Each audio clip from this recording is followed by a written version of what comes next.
Hello everyone, welcome to my channel. Today's episode is how to make the best flavored lechon manok. Lechon manok or spit roasted chicken is a Filipino favorite. It goes well with or without sauce and some pickles like papaya, chara on the side and serve with rice or even only rice. Lechon manok is available almost everywhere, competing with each other in terms of quality and price.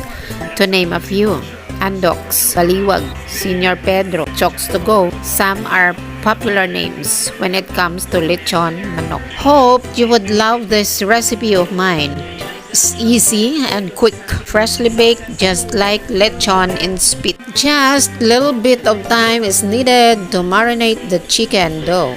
It has been one of the best lechon manok that I ever had. So tasty and juicy in the inside, crispy in the outside. To start with cooking the lechon, let's break down the process into two easy main procedures. Number one, marinate the chicken. Marinating the chicken will take overnight for better flavor.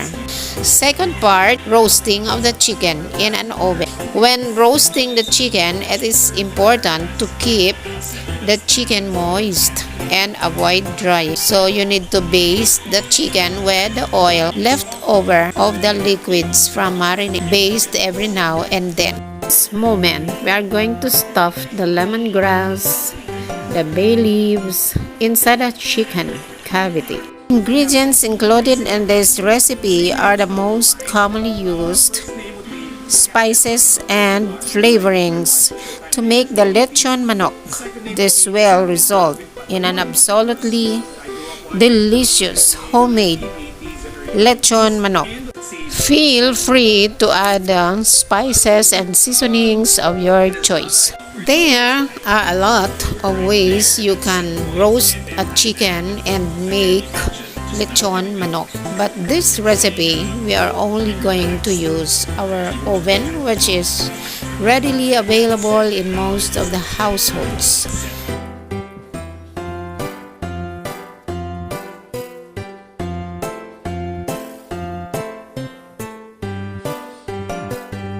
The story of the lechon manok is quite peculiar.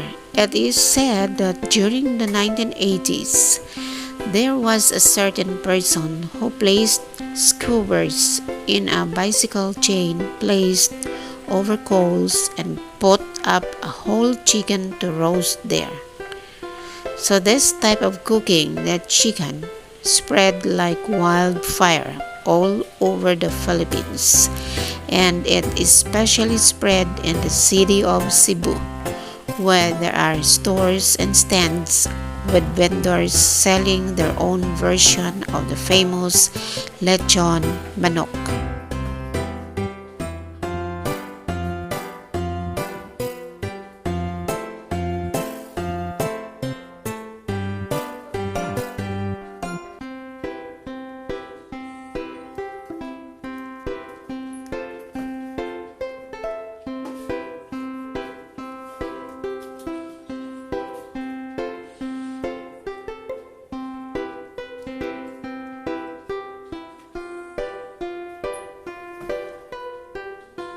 Massage mayonnaise, rosemary dried on the chicken skin surface all over. Pour extra marinade inside of the chicken cavity with lemongrass and bay leaf. Place the chicken in a wire rack in a baking tray and then put inside the oven. Roast for 60 to 90 minutes.